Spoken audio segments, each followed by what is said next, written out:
بسم اللہ الرحمن الرحیم۔ معراج النبی صلی اللہ علیہ وسلم کے بارے میں چند اہم اور ضروری باتیں۔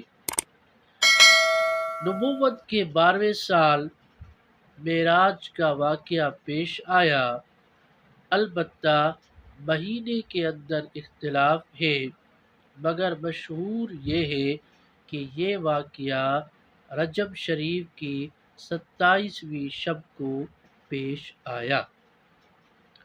اللہ تعالیٰ نے اپنے حبیب کو مسجد الحرام سے مسجد الاقصیٰ تک یعنی بیت المقدس تک رات کے چھوٹے سے حصے میں سیر کرایا، اور یہ قرآن کی نص سے ثابت ہے، اور جو قرآن کی نص کا انکاری ہوتا ہے وہ کافر بن جاتا ہے۔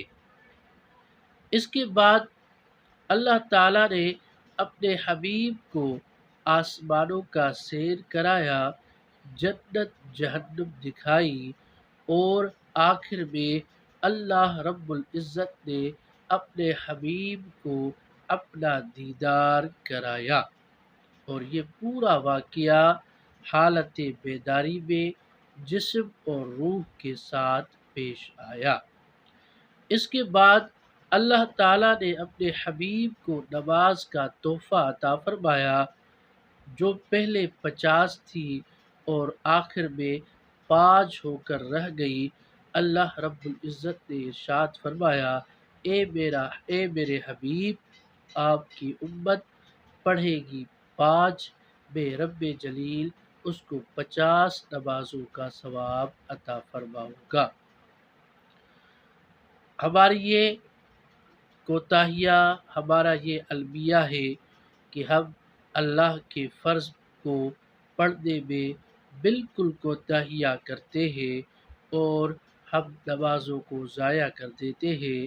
اللہ تعالی ہمیں اس فرض سے محبت کرنے کی توفیق عطا فرمائے۔ اور یہ جو رات ہے، یہ بابرکت رات ہے، اس میں ہمیں چاہیے کہ ذکر و اذکار، استغفار، قرآن کریم کی تلاوت اور نوافل پڑھے، اور اپنی بخشش، اپنے گناہوں کی بخشش، آخرت کی عذاب سے پناہ، اور جو آپ کے آباء و اجداد اس دنیا سے رخصت ہو گئے ہیں ان کی بخشش کے لیے دعائیں کریں، اور اپنے ملک اور امت مسلمہ کے لیے بالخصوص دعائیں کریں کہ اللہ تعالیٰ امت مسلمہ میں جو ممالک پریشان ہیں ان کی پریشانیاں دور فرمائے۔ وما علینا الا البلاغ المبین۔